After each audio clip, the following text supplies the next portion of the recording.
You don't know what's happening. I don't know. Are we? What? What's happening? What is happening? Let's clap. No, just me. Oh. I mean, you can do it. Clap us in. A perfect clap, some might say. 5, 6, 7, 8. We got Big Theater Kid Energy. Welcome to Big Theater Kid Energy. I am your host, Ryan Garcia. Today I'm joined by my good friend and old college roommate, Brock Yurich. Hi, Ryan. Go Knights. Hi, go to you. See. This one's going to get wild because we are both silly gigglers. Yeah. And so if you're not ready for that, then you better get out of here. But Yeah. please don't. Stick around. It's a really great episode. This is a show where I, myself, Ryan Garcia, take a guest, today it's Brock, to go see a show here in Southern California to prove that Los Angeles is a theater town. Okay, last night we went and saw Les Misérables. Les Misérables. At the Hollywood Pantages Theatre. It's running here until October 19th, and then it's going to Milwaukee. Got Milwaukee fans out there? I know we do. And I know you're going to see it. Don't miss this show. Honestly, what? It was insane. So as I said before, my guest today is Brock Yurich. Brock, how you doing? I'm so good. Yeah? I am so happy to be here on Big Theater Kid Energy, and I'm so grateful that you invited me. I'm so happy to see you. I've known you half my life. I'm 36 years old, and I met you when I was 18. Yeah. I've known you half my life. half your 50% life. of my life, we've been friends. Wow. That is crazy. That really is crazy. I realized that with Vicky DeSanto too. I was like, we had lunch, and I was The like, wonderful Vicky DeSanto. Yeah. No way, half your Hi. life. Brock, I'm going to tell you what I found out on the internet about you. please don't. No. Oh only the God. good things and the nice things. Okay, Trust. okay. I would never do that to you. I've known you half your life. So you were born in Ohio. I was. What was it like being born in Ohio? Well, Ohio has like a weird reputation for some reason. It just kind of got picked as like the weird state. All the Gen Zers, Ohio Riz. I think, Ohio Riz? What is Ohio Riz? Google. I don't know.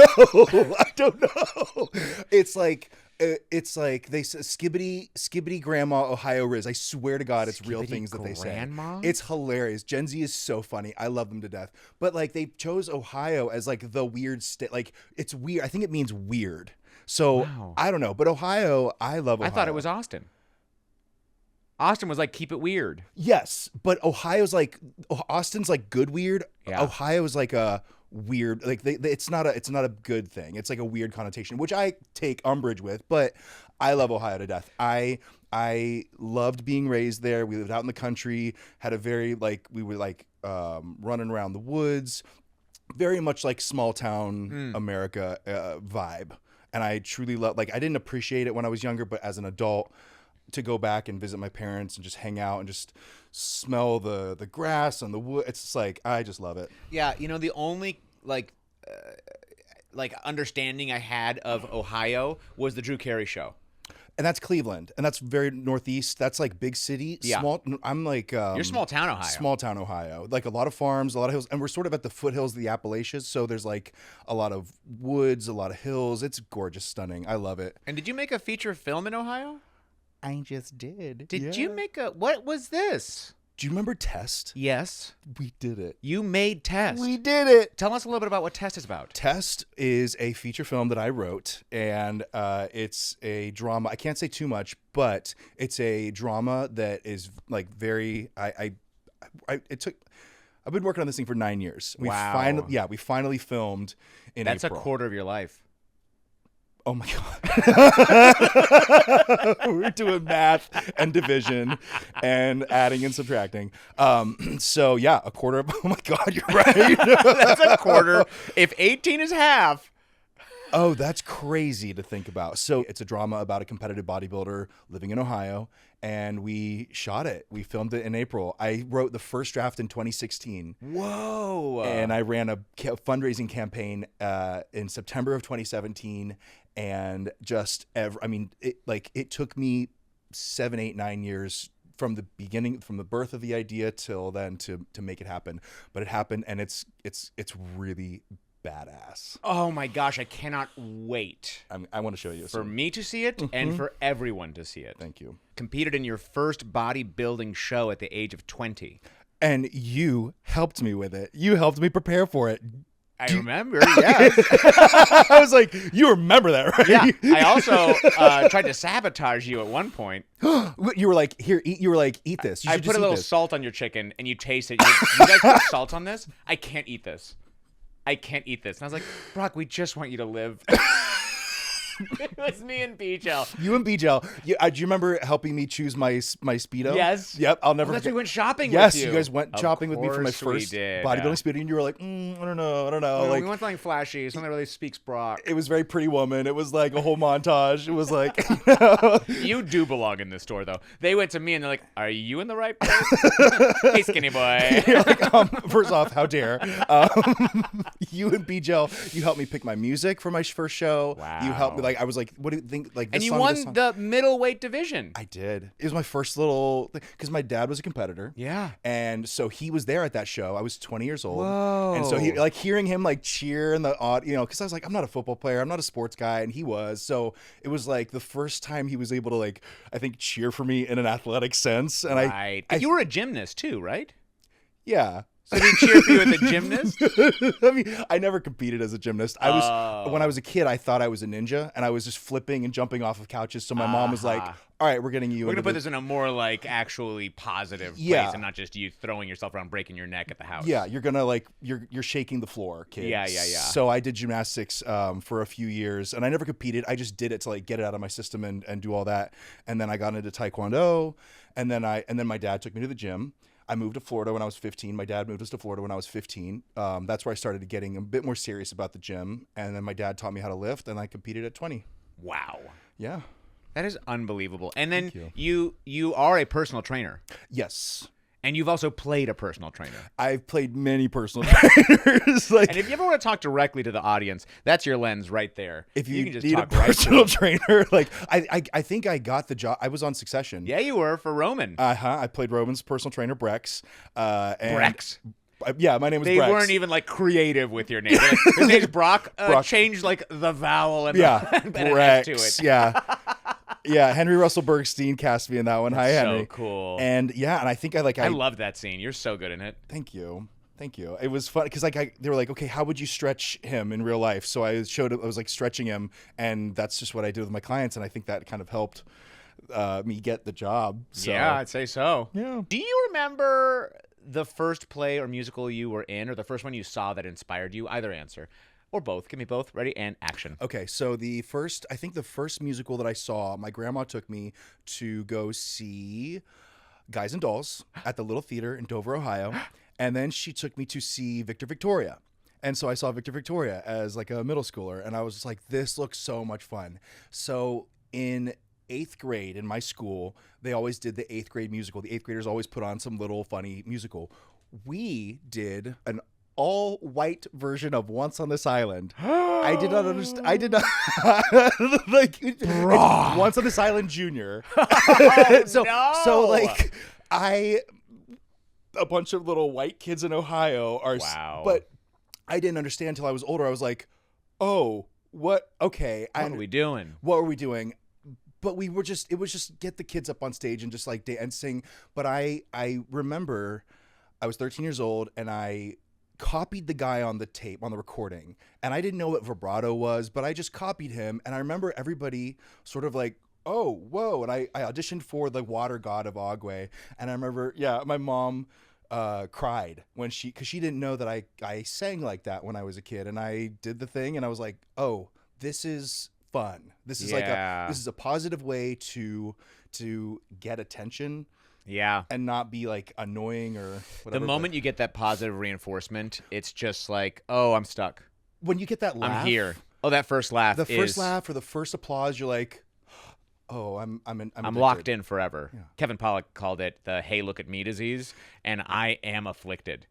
Yeah. Like I really, and it's grown. I don't know if you feel like this, but it's grown over time. Where like I like it started as a way of just getting attention in a positive way, Yeah. but then it became a love for the art form and a style of storytelling that like leads to me being able to connect and fall in love with this other person on stage. That's exactly it. And then also I'm able to actually, by doing this, and actually if I just believe in this, I'm communicating with a massive room of people. I will say this, that is the test got made, I believe, when I shifted my mindset, because I was being really selfish about it. I was like, it wasn't happening. It was taking a long time, and I was going, me, I want to do this. I want to blah, blah, blah, blah, blah. And I had a very, very big, like, spiritual kind of year in 2024. And I spoke with some really intelligent people who helped me shift that mindset out of like, go back to why you started this. Why did you write this? Well, you didn't write this because you want to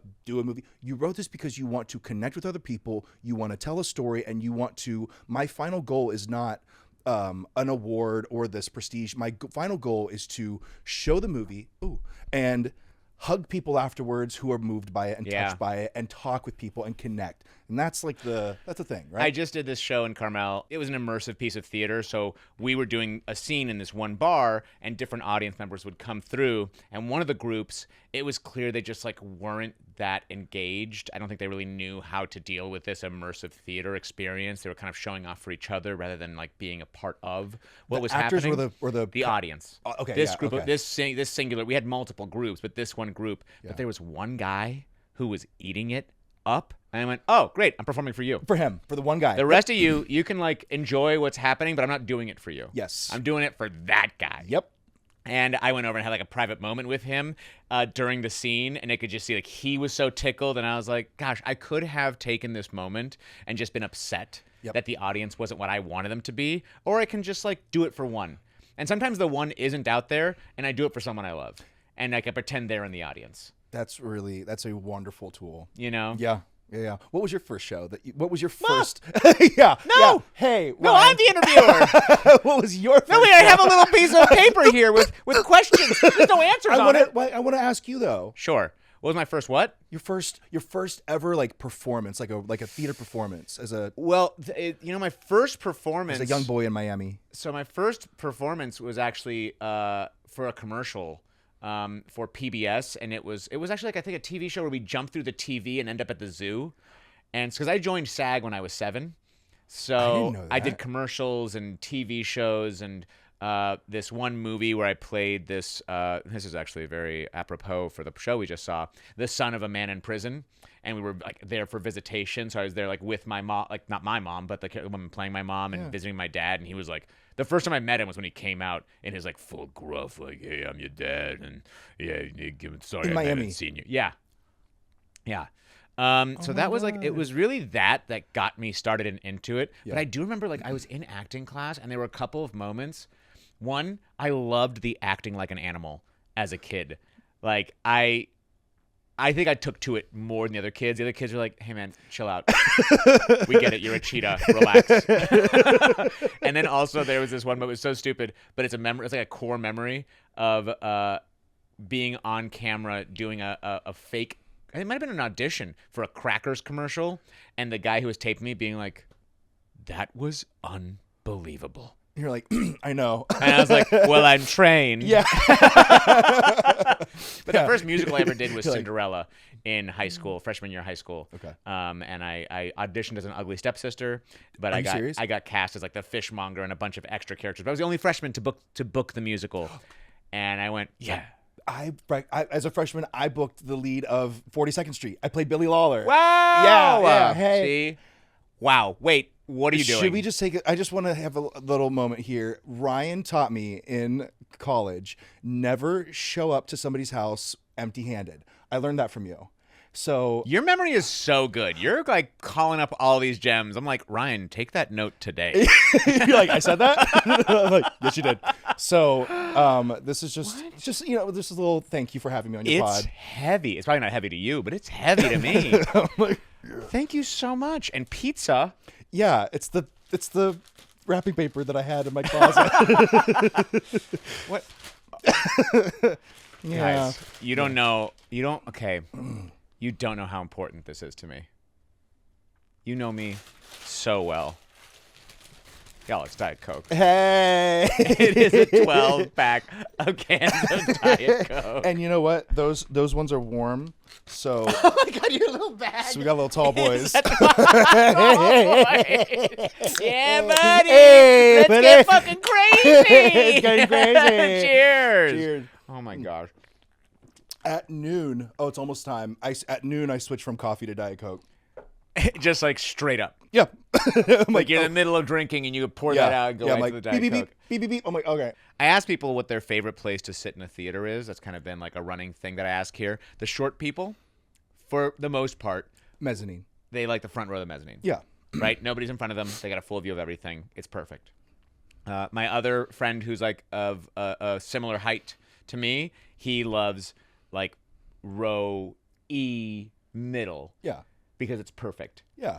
Last night at the Pantages Theatre, we sat row E in the middle to see this show, and oh my God, it's perfect. I knew you were gonna ask that question. You were like, "Where's your favorite?" And I was gonna say, "Where we sat last night." Where we sat last night, I didn't even have to ask it No. because we got it. We got it. Now, I will say there was a tall person. But I don't know, was it an emergency or something happened? he left. Or maybe he realized, why am I a 6'5" person sitting in the third row of a theater? Come on, dude. Rude. I think if you're above 6'2", you should alert the theater if you're sitting up close and say, hey, just let the people know that are right behind me, they need a booster. Do you not feel like self-conscious, like as a super tall person sitting third row? Like, you know, like, do you not? I wonder. It's like being at a concert. If you're at a concert and you're 6'5", don't go to the front row. Like, come on, man. What are you doing? That's also why I don't set my seat back in an airplane. Yeah, me either. I don't do that because I was raised right. And I just like, we already have such little space that I'm like, I don't know. Like, and I always have the person do it in front of me. And I'm like, I wish you wouldn't. And just because you can doesn't mean you should. And you know what? Sometimes that person in front of me comes back and I'm like, I'm not going back. I'll just take a little less space. Because you're a good person, Ryan. But it's also interesting you bring that up because it's a segue into talking about the Hollywood Pantages Theatre. Mm-hmm. That's beautiful, beautiful theater. Beautiful. Stunning. Theater. Like, You know what's crazy? It looked like a kaleidoscope. You know, like when you remember that as a kid, It was when a you used to kaleidoscope. turn that Yes, thing and it was all I those took a shifting great colors. video of like from directly underneath one of the chandeliers. Yeah. And like turned, and it was exactly It's that. a kaleidoscope. It's stunning. The theater originally had 3,212 seats. 3,000. Yep. Now it has 2,700, give or take. Oh, They actually widened the seats and added more legroom for people. well, that's nice. They switched their minds from like packing the house as much as they could in 1930, excuse me, in 1930 when this theater was built. They had the like forethought to think, oh, let's not like just pack people in. Let's actually make this an enjoyable experience for all the audience members. You hear that, United? So I think maybe the airlines Delta. can learn something. Southwest. Southwest, we liked picking our own seats. Yeah. Don't take that away from us. Here's something crazy about it, too. So the theater, we're going to talk about the theater a little bit, and then we'll get into the show. Yeah. So when the Pantages Theatre was built in 1929, it was supposed to be 12 stories. Oh, But it got stopped and made only 2 stories. You know why they didn't make it 12 stories no. in 1929? I think so. Is it the stock market crashing? How do I know that? Because of editing. Yeah. History class. And then in 1949, Howard Hughes acquired it as part of RKO and moved his offices to the second floor. So Howard Hughes ran his offices from up there.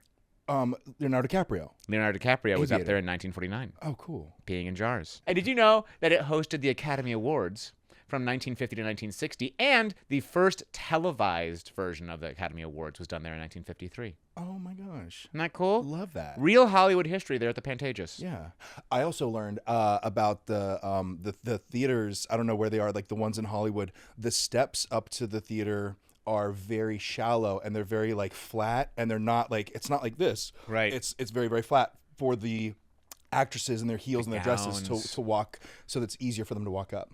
Wow. Yeah, someone told me that once, so I know it's true. And let's be clear, the actors in their high heels as well. Yeah, Anyone can wear high heels. correct. Brock. You're wearing What's my high frame? heels right now. Stilettos. We saw Les Mis, and I had never seen Les Mis. Okay. I'd never seen Les Mis. I had never even seen the movie. I'd heard things about the movie, which probably made me avoid it. So it's based on Victor Hugo's 1862 novel of the same title. It had its world premiere in Paris in 1980, and it was a French play. It's written in French, but it only lasted 3 months. Yeah, it didn't get a lot of good attention when it first came out. No, but then they translated it into English, the writers, and it went to the Barbican and then the Palace Theatre in London in 1985 and did so well. Its Broadway debut was in 87. It ran at the Broadway Theatre and then the Imperial Theatre for 6,680 performances, closing in 2003. Yeah. And I can tell why. Yeah. It's unbelievable. If it's well done, I am not being hyperbolic when I say that this show was literal magic. Yeah. Magic happened before my eyes. There was a moment that I don't want to spoil, but my jaw dropped because I didn't see a set piece enter. I didn't know what was coming, and when what was coming came, I was in shock. And I looked over at Brock, and his jaw was also dropped. Like, this is the highest level of the technical aspects of what theater can do when it comes to sound, when it comes to lighting, when it comes to the set movement, when it comes to blocking, when it comes to singing, music, acting.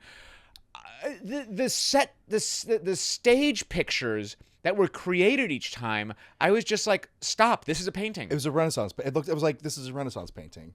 It was stunning. And the fact that they moved that in and then move it out, I'm like, I could understand like this being on the Broadway, like the home theater, right? Because they got, but like what are you telling me they all moved this in a week ago and then they have to move it out in 2 weeks? Yeah, this whole stage and set and all of the technical aspects of it got to pick up and go. But then on top of that, like, I don't know. I mean, a lot of the lights are going to be the Pantages lights. Yeah. So they're also programming with whatever lights Pantages has. They probably have some supplemental ones they're bringing as well. But they're still just having to like create that kind of magic with the theater they get into. There's so much. There's so many pieces that go into making this show great, and every single one of them was a home run. It was, yes, 100%. Like A plus 4.0 GPA across the board. I never looked it up, and I just remembered viewpoints. Viewpoints is the study of movement and all that through. I talked to you about it last time. Like, what is that thing? The where it's like acting exercise. The acting exercise, and it's also like a form of knowing how to use space properly and use your body properly as a group in space. It's called viewpoints. And I felt like whoever blocked this and all the transitions in it is a viewpoints master. Yeah. Because it would be like Jean Valjean completely alone on stage, and then bam, it feels like people took 3 steps and a whole world is built. Yeah. Or when he came from the darkness, from the sewer, and I was like, where'd you come from? You just came from the back wall, but it looks like you came from the sewer that they created. The use of the haze, but then also use of like there was a smell of gunpowder. The gunpowder smell. At that time, like I think they were really like shooting off blanks up there. It was just like so immersive. So good. For such a massive theater. Yeah. And now, mind you, we were very close, but it just felt like the entire thing was so immersive. Like I felt part of that show. It was so good. Yeah. So I think I cried. I cried. No, I looked over at you 3 minutes in, and you weren't just crying; you were full on weeping. Weeping, which I'm like, no shame in my game. If something's good, if something moves me, I will cry, and I want also like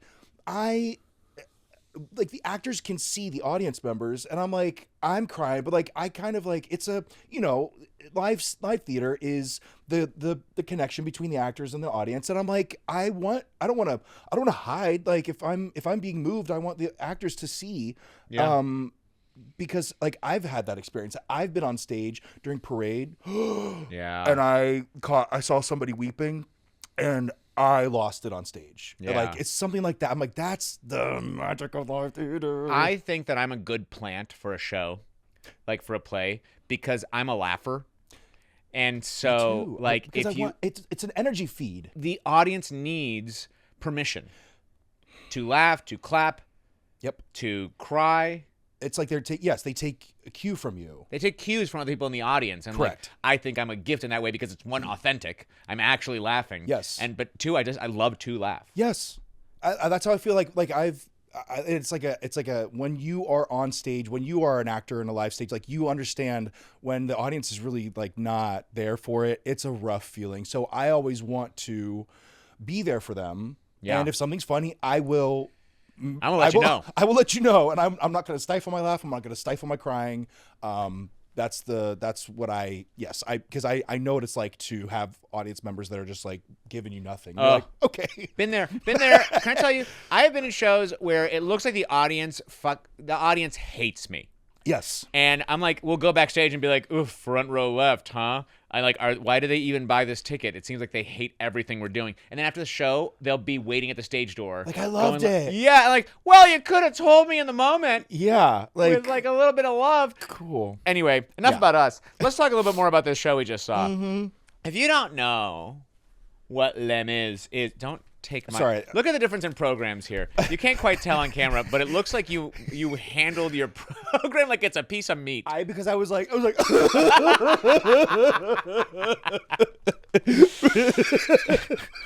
Here's the one-liner about Les Mis. A sweeping sung-through epic of redemption, revolution, and love set against 19th century France. Sweeping.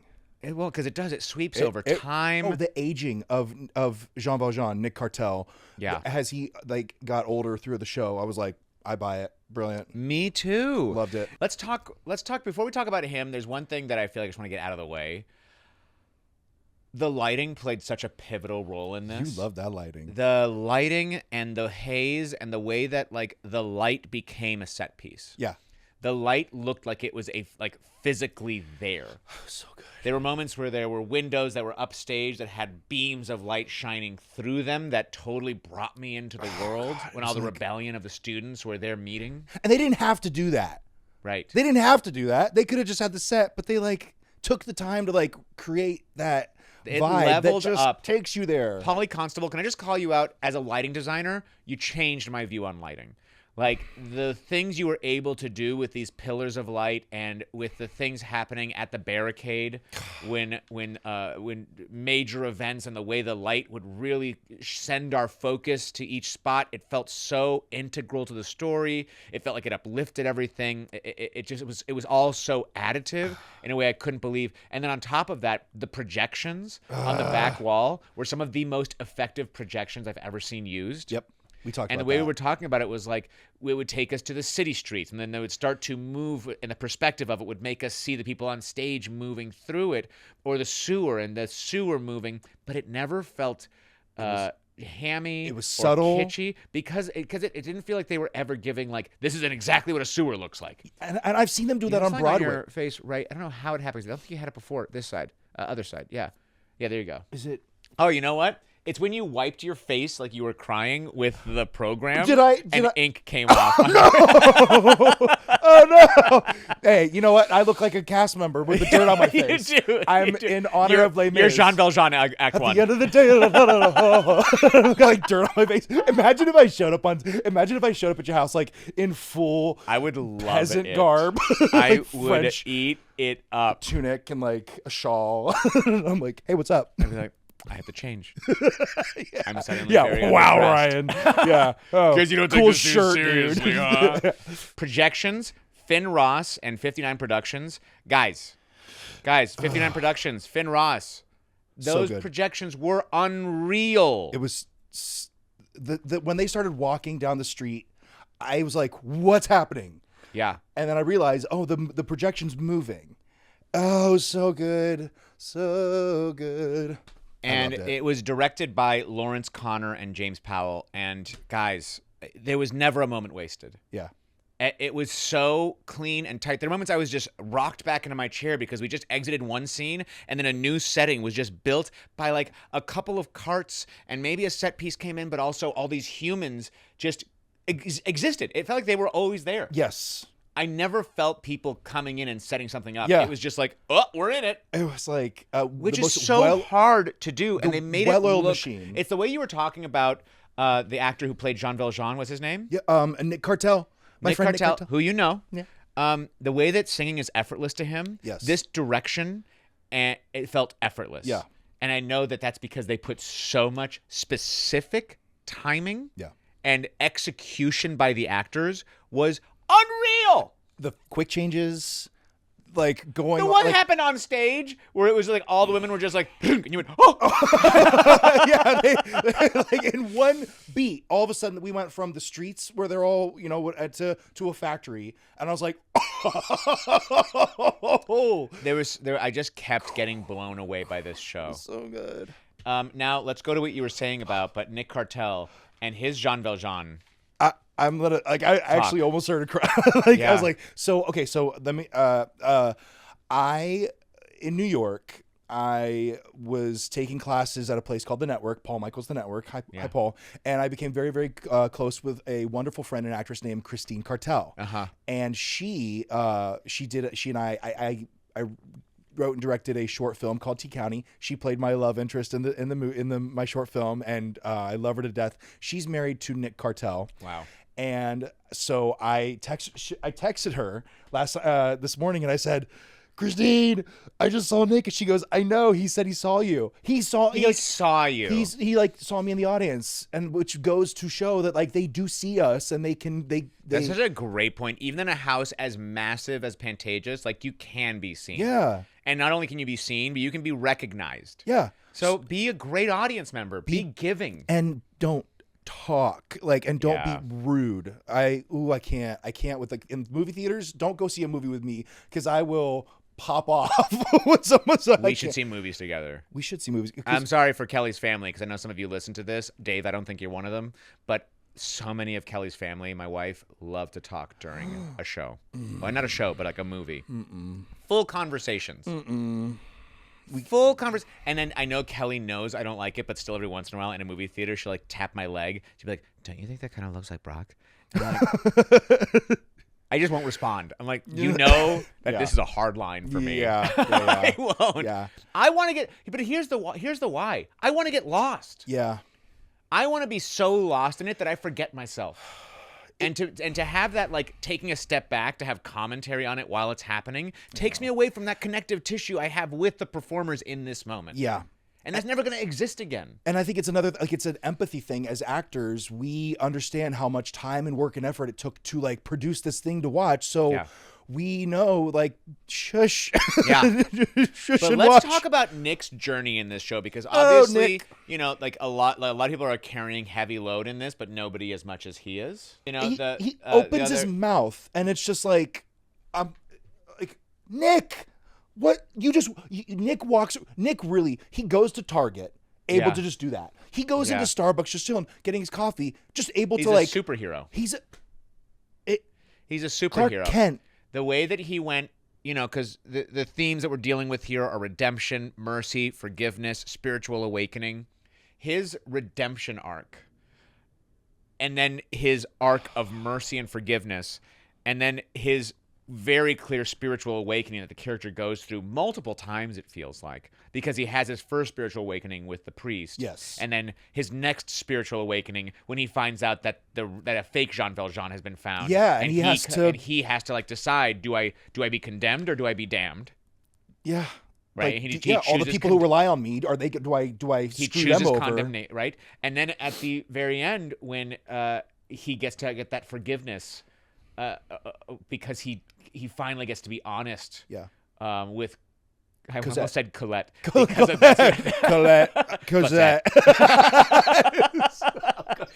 Like he has all these, So good. but his ability to be that man who's just hateful. Yeah.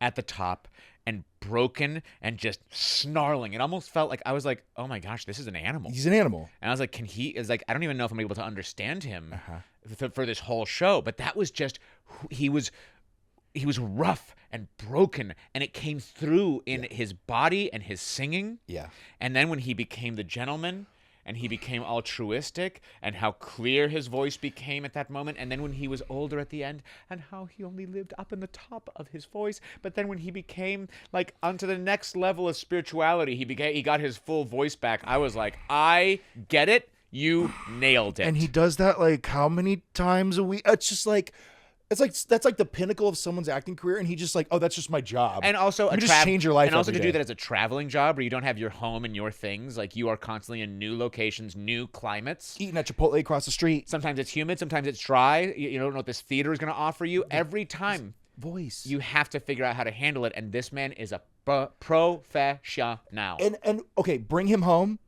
The moment he opened his he sang up here, and I think that literally like I could feel the entire audience just like, and I think that was the longest ovation of the show after he sang that. I think we clapped for the longest after that song. Yeah.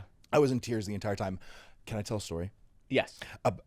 So bring him home. Speaking of bring him home, Amanda Maxwell, Miss Amanda.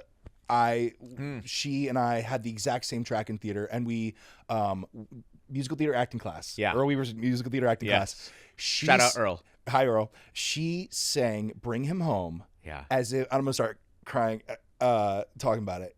I'll never forget it. She sang "Bring Him Home" as if she had just had a baby and it was taken to the ICU. I'm like, and she sang "Bring Him Home." If I die, let me die, let him live. And she sang it as if she was singing, like praying for her baby. You can see it happening. Hi, Amanda. One of the most moving, beautiful things. And Earl, as he coached her through it, was like, at the very end, he's like, and then he had an actress, I think it was Rachel Scamenti, come in and bring the baby back to her.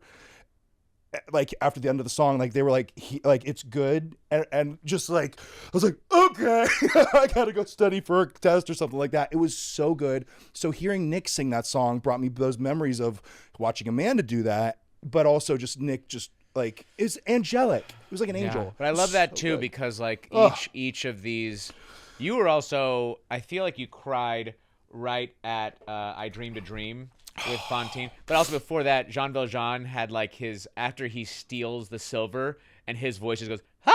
Like he lets out that high thing. We both like grabbed each other. We went, whoa! It felt like I was on a roller coaster. It was nuts. But I when you were crying at I Dreamed a Dream, it's like, yeah, so much of this story is like relatable to people of like, I had an idea of what my life was going to be. And then things happened, and there what is it? There's like the tigers are hungry, or the tigers. But the tigers come at night. Yeah, and the tigers come voice is at night. soft as thunder. And I'm like, like it's Fontaine.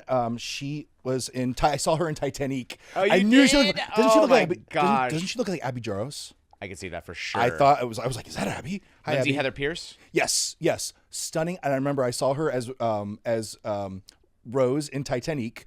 Did you see Titanic? I didn't. Connie. Titanic was one of the funniest things I've ever seen. You know what it is, right? Yeah. The parody of Titanic, hilarious. Marla Mandel and Connie, they wrote the funniest musical, and so yeah, I saw her. I remember I was like, oh yeah, she was in Titanic. So good. I don't think that I really, because I as somebody who doesn't, I'm not a big Les Mis head. B-Gel is. It's his favorite musical of all time. I've been thinking about him so much. It's preparing to go see this. Hi B-Joe. But I listened to a few different cast recordings. I watched the movie, which to critical dismay for many, and I did not really understand.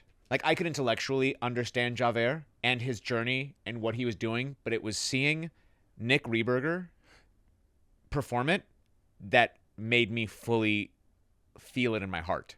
Yeah, who this man is, and why he does what he does at the end. Yeah. I thought that the humanity that Nick brought to Javert of like, this is a man, and I think it's like there's so much about this musical that's just like true to life now. We've got like the prison industrial complex. We've got these people that are stuck in the cycle of like, you go to prison, you come out, you're a convict, you can't get a job, you have a felony on your record, nobody wants to hire you, you get stuck in that terrible system, get thrown back in, and basically are under servitude to the state and to these privatized prisons, and you're just seeing that cycle get stuck, and the only way to break out of it is, and it takes some common sense, is to like lie and go undercover as a new person. Like we totally understand why Jean Valjean does what he does, and we see the true nature of who he is by him actually having to break the rules to save his own skin. Yeah. But we also see Javert, and And I understood this man who's like, there are rules for a reason, and there is a God, and there is scripture, and I must stick by it because God has chosen me to do this. Yeah. But then how all of that gets broken when he has this realization that, like, but I've seen the man. Mm-hmm. And the man has treated me humanely in a way I never would to him. Uh-huh. And that breaks my entire understanding of how the world works, and now I must kill myself. Yeah. Because there's that. How can my entire life have been a lie? Yeah. You kind of just blew my mind. I was like, do you know what I mean? Now I know what you mean. I was like, yeah. And then I was like, oh, you're so right. Like, And it's such like, for sure. It's such a like story of, hey, we right now are in a country of Javerts, you know, where it's very black and white. People are sticking to their guns. They're sticking to their side, and they know that what they think is right, and the other side is terrible, For sure. and dark. For sure. And then you see a Jean Valjean who got a moment of kindness and empathy from this priest, and then also generosity, where those candlesticks were added on top of what he stole. That stuck with me. That's the way to change a man from hate Correct. to love. And it's like, it's hard to do. It's so hard to do. Because you want to sometimes have that like one-upmanship of like, instead of saying, I told you so, or like trying to like win, to do the opposite. Like that was when he brought the candlesticks and it was like, oh no, you forgot these. I'm like, oh man. But you also see like more what kind of man that. you can be, right? The priest does that for Jean Valjean, who has hate in his heart, and that changes Jean Valjean to do good for the rest of his life. Yep. But you do that kind of kindness for Javert, and instead of him being able to be flexible with that and change, he's broken. Yeah. Yeah. Damn, Ryan. You know, can Damn. you? So I think like the message is, Insights. one, be like warm and giving and kind to your fellow human rather than like stuck in the idea of this otherism that like I am good and you are bad and so we must be enemies. And instead, a moment of kindness, it may break them because they're like, that doesn't make sense. What do you want from me? Yeah. Or But that's not your business. It doesn't. But that's you not- can still give. That's not your concern. That priest had no idea what was going to happen after Correct, he yeah. gave how he let him off the hook for stealing and then gave him the most expensive pieces, which, by the way, Jean Valjean never sold. At least according to this version of it, where those... Go ahead. Candlesticks, yeah. You pointed it out. You leaned to me, and you pointed at them, and it was like, oh my God, the candlesticks are there on his final days. I was like, He brilliant. only. I mean, Brilliant. there's so many deep messages for such a massive show. These tiny, subtle moments that are still coming through. Of he never sold or gave away more than he had to. Yeah. It was brilliant. He only used what he had to from this gift from this priest in order to survive and do better Yeah. than he had before. Yeah. This show changed me. You know what I mean? Yeah. Like it changed. It obviously changed our body chemistry from the moment of being in there. Yep. I was kicked back into my seat. I think that when Elton John was talking about that wall of sound, he meant this production of Les Mis, because that group of singers was like boom with sound. We were saying every single one. They can all have their own albums. All of them I'll listen to sing for full 12 songs. all 20 people on that stage could have been a lead. Could have been like they might have like, you know, it was a beautiful ensemble piece. Somebody has one line and it's like, oh my God, like I know. like, No one line like, kept they- kicking me they in have my like seat. 4 words and I'm like, damn. Like every single person was a star. It's such a massive cast that I want to go through and talk about everyone, but it's just impossible because it's like, while all of them are incredible, them together are magic. Yes. And you have to see this show. I really do believe if it's coming to a town near you, and it is, I know it's traveling, this is the beginning of its tour. Yeah. You should go see it. Yeah. I want to see it again. I know. Yeah, I know. I also want to talk to all these people. I just want to say, how? Yeah. Hey, excuse me, just a quick question. How? Who gave you the Who gave you the right? Who? How dare? Who gave you permission? Okay. Who? I don't think so. Who let you do that? Because like Also, for a long show, I was like, can I have some more, please? I was like, yeah. I mean, it's After like a almost 3-hour show, leave them wanting more. How's that possible? Yeah, I was like, I could have stayed a little bit longer. I mean, goodness, Eponine, Jaden Ladder, insane. Also, the kids. I wrote, the children The cutest things I've ever seen. Cute. I was like, give them their roses. They were so cute. How do you find these kids? And also, How are all these kids more talented than me? I was like, grown adults couldn't even do That young Cosette, when she was in his arms and then just does that little like back bend, and I was like, your your timing, perfect. She's saying, there is a castle in the cloud. I said, oh my God. Can I also say, the bottle throwing, NFL level, I could never. Don't throw a bottle at me. Don't throw. Slip. Don't Trash. Don't throw me that bottle. You're gonna hand it to me. Yeah. They were like, pew, pew, pew, pew, pew. No. I said, you caught that bottle. I was like, The whole master of the house with like the pickpocketing and the parrot and like all the things that were happening was just like, the parrot. what a great beat. Don't give it away. I'm not. What a great beat.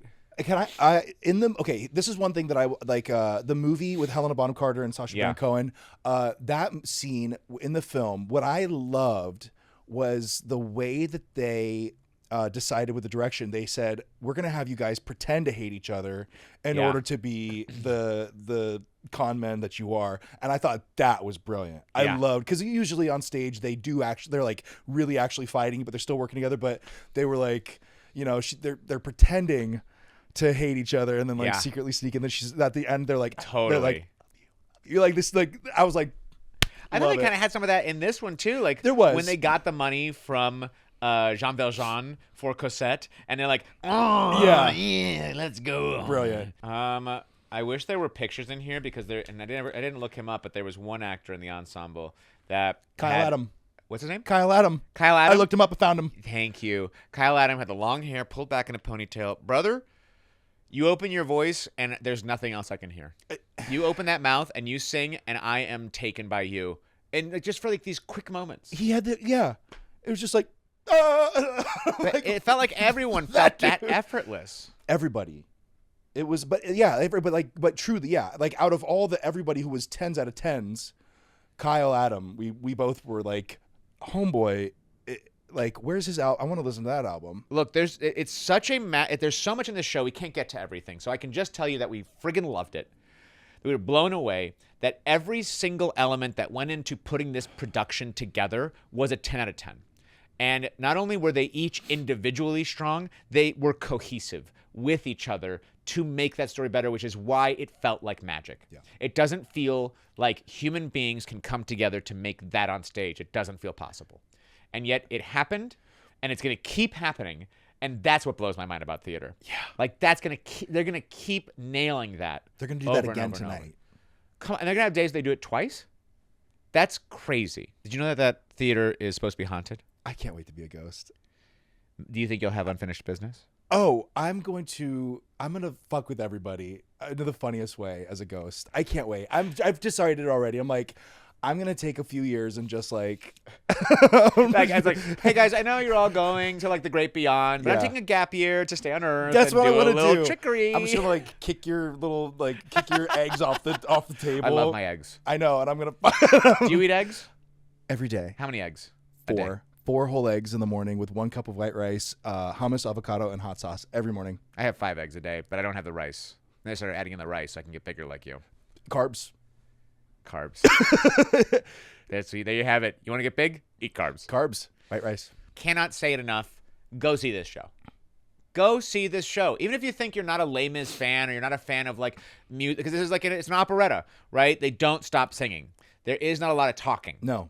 It's mostly fully sang, which for me, I started just hearing and singing within the first 3 minutes. And it didn't buck me at all. I think it's such a necessary show. I think it's timely. I think the messages in it about an upper class that's getting richer and a lower class who's feeling more left out of society and then wanting to fight to be heard and getting out into the streets and being tamped down. Like that's what's happening in America right now. And the biggest message of it for me is reach out with love to those other people who maybe it seems like you don't have a lot in common with, but you don't know how you can change somebody's day or somebody's life by just leading with gratitude and leading with empathy.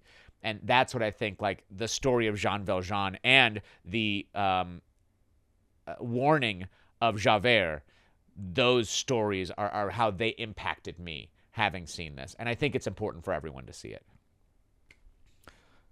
You like that? I agree. I'm like, ditto. So that's all we have to say about Les Mis. But before we go, Brock, I know we have tests that you're working on right now, so it'll come out someday. I don't know if you have any information on that yet. I'm sure it's still in the baby phases. We are submitting to. I don't even know what I'm allowed to say. Don't talk about anything. Yeah. Just keep a lookout. I think if you want to know about it, go follow Brock on Instagram. Yeah, it pops up on my Instagram. Yeah, I feel like you do a good job of letting us know what's coming up. There's a great coffee table book with your body all over it. Charles Moriarty, the wonderful photographer, we've done photo shoots from 2021 up until 2025. Wow. And it's a 144-page book of me. Wow, 144? 144. Brock, do you have anything else to promote? Just my Instagram. If you want to follow me on Instagram, @BrockYurich, that's really it. Yeah. Yeah. Brock, this is such a blast. It's so nice to hang out with you. I want to hang out with you more. I do too. I want to spend some more time with you. You're such a joy of a human being to I'm spend a time. delight. You are an absolute delight. Brock, thank you so much. Thank you, Ryan. You really are a delight. Thank you. So are you. I can I just say? Okay. I just have to say, like, I know y'all know Ryan like this. I knew Ryan when he was 19 years old. Okay, I just wanted to say this. Right. I recently watched a video, and it was this woman's talking about what makes the cool kids cool, because they were like, we want to do a study, like, what makes the cool kids in school, what makes them cool? Is it their money? Is it their athleticism? Is it their status? Like, what is it? And this woman said, and I immediately thought of you.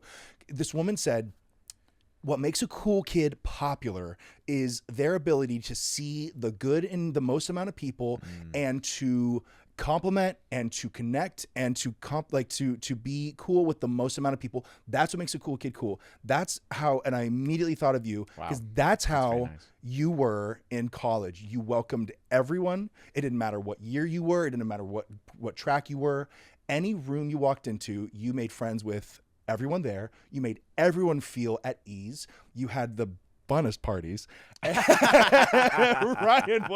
Ryan made, like, it was like a frat, and you were just the coolest. So I'm so grateful to have been friends with you and to see you just continue to crush it and to do the coolest things is just such a blessing. I'm so proud of you in the craziest way. And then to see you start this wonderful podcast, I told you last night, I'm like, this is literally exactly what you should be doing. So I'm so grateful to be invited on to take part in this, and I just love you. I love you so much, Brock. Wow, that was really, really nice and very lovely to hear. And thank you again for saying that and for being here. And for also, I didn't know if I was going to get a +1 last night. Brock was on call, and I kept being like, I'm so sorry, I don't have an answer yet. And Brock was like, yo, relax, all's good, I'm waiting. I'm chilling. There was a chance Brock wouldn't come to the show with me last night because he wouldn't have a seat because this show is so sold out. But you stuck by me, and you were so cool about it. And I love you so much. You're one of my favorite people in the world. I need to see you more often because it does bring me joy when I do see you. I love you. I love you so much, and thank you for saying nice things. And thank you for being here. Brock Yurich, go follow him on Instagram. Thank you for listening to another episode of Big Theater Kid Energy, and go ahead and go see Les Mis anywhere. It's touring. It's at the Pantages now through the 19th, and then it'll be coming to a city near you undoubtedly. Please see this show. Thank you, bye! One day more. Bye. I don't have the rights to that. We got Big Theater Kid energy. Look out, we project, we sing out, Louise. Never mark it, always go full out. John Patrick Shanley never had a doubt. Our voices are warm, fan kicks are high. We've got perfect form. We say thank you, five. Grab your prop, charge all the glow tape. Curtains going up. 5, 6, 7, 8. We got Big Theater Kid energy. Okay, surprise. We thought we were done with the podcast, but actually we have a special guest here that Brock has just gotten on the phone. Brock, who you got there? Hi, Christine Cartell. Hi, Brock. How are you? I'm really good. How are you? I'm good. It's so good to talk to you. Christine, what is your relationship with this show? Well, I'm married married to that 24601 guy. Nick Cartell is your husband? He is my husband. Yes, that's right. Correct. I'm hashtag Mrs. JVJ. Well, I want to say some of my fondest memories in New York are just working with you and taking class with you. And Christine is a phenomenal actress, and you're so cool. And we kind of like grew up together in the New York film world, but I've never seen your husband perform live, and I just didn't put two and two together, and I was like, oh yeah, I should have remembered that he is the lead of. I just didn't know, and then I saw him there, and I was like, I punched Ryan in the arm. I'm like, I know him. I know him. That's Nick. I know that man. I know him. It's like seeing Santa. I know. Yeah, seriously. And then you said this morning, he saw me in the audience. Yeah. And he texted. It was weird. You guys texted me like at the same time. He's like, Brock was at the show last night. I was like, what? Yeah, but I'm like, it's just crazy. Like, I didn't realize like that. Yeah, you all must be able to see. Like, I don't know how much they can see of the audience and how much you can make out of face. But clearly, you can see a few rows back, which is great. Anyway, Nick's voice. The moment he just opens his mouth, it's magic. Yeah. Crazy. Yeah. How many years has he played Jean Valjean? So he took the tour out when it went out in 2017, and he did it all the way through December of 2019. He left right before we had our daughter, and then the world shut down. Yeah. So yeah, so that wasn't by design, but it was good timing. And then when they took it back out in 2022, he went back out, and we actually went on the road with him for 3 years. We just, Sully, our daughter, and I just came back. She's in kindergarten now. So we just came back about a month and a half ago, but we were on tour with him for 3 whole years as a family, which was awesome.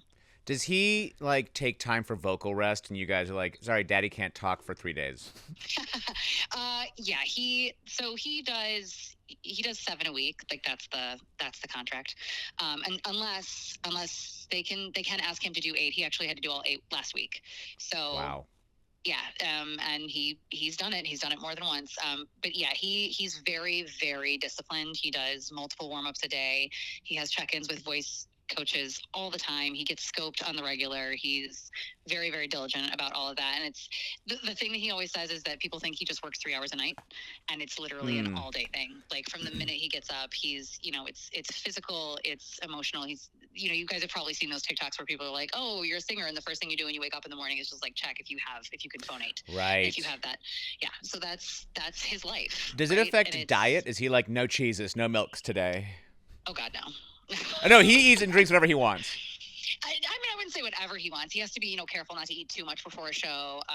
But he's very like, okay, this is what I'm going to have now. This is what I'm going to have after, going to the gym, doing all of the things that he has to do. But he he's got, at this point, he's got, those leg compressors. Yeah. He travels those. Yep. He travels those because he lifts, grown ass men. Yep. During the show. And, women and children as well. So he's got some recovery things in place that he's very, very disciplined about. Yeah, he's running around. He's also on his knees a lot. Like that's a lot of strain on the human body and human voice. Oh yeah, yeah. He's gonna have to have surgery at some point. There's been some injuries over the years that are like that have racked up. That they're like, okay, well, when that starts to be a problem, we know where that came from. So yeah, it's. Go ahead. No, I was just gonna. It takes a toll. You know? Wow. Is there anything else you wanted to ask Christine? Like I love this insight, and thank you so much for being available to get on the phone with us. Oh, of course. He hit 1,500 shows, 1,500 performances at Jean Valjean back in July when we were at the Kennedy Center. He's a machine. Yeah. He doesn't hold the record, but he's getting there. It's refreshing and to hear him like how much time and work and energy he puts into preserving his instrument, because he just it feels like he just makes it seem so easy. Yeah. Yeah.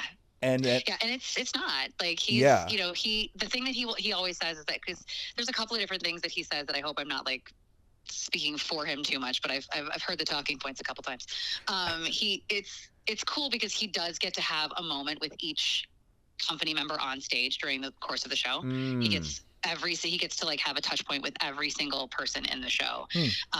And what he loves about it and why he's done it for so long and why he continues to do it is he keeps finding new things about this role and about this character. When he started, and this is like his mom passed away from ovarian cancer literally the night before his final callback. Oh my goodness. So he came to the role originally from a place of grief, and when he would sing "Bring Him Home" in what I call the Before Times tour, he would sing that and just have this, he would reflect about his mom's sacrifices and the things that, she would do for him and, travel to see him in all of these shows. And, she never got to see him do Valjean, but he always says she has the best seat in the house every night. And then coming back to it, I know. Okay, Christine. Okay. All right. You got Brock with the waterworks now. Well, he's an easy target. But also, coming back post-pandemic, he's a dad, right? And so, that completely changed his perspective on the role, playing a dad and being a dad. And, his favorite line in the show now is, "She's the best of my life." And he sings at the end. And, it's a whole thing. And, the thing that I always say is that, I married somebody who was born to be somebody's father. I got there. Wow. It took a minute, but we were married 10 years before I was like, okay. But the thing that was made my ovaries go, oh shit, was opening night of Les Mis in 2017 and seeing him with a little Cosette. And I was like, I have to do this, don't I? Oh, yeah. My ovaries exploded too. Yeah. Yeah, it's pretty incredible to hear, and it's something that you want to believe. I've never done that many performances of anything in my life, but who has? Who has? There's record-breaking amount of performances, but to hear that, I believe that it's true, and I believe that it's true for any performer if you're doing it right, that you still learn brand new things every single time if you allow, because you change as a human. And if you change as a human, your experiences change, then what you bring to the stage will be different. Like Baryshnikov said, I never enter the stage empty. I come with every step I took that led me to that moment to walk onto stage.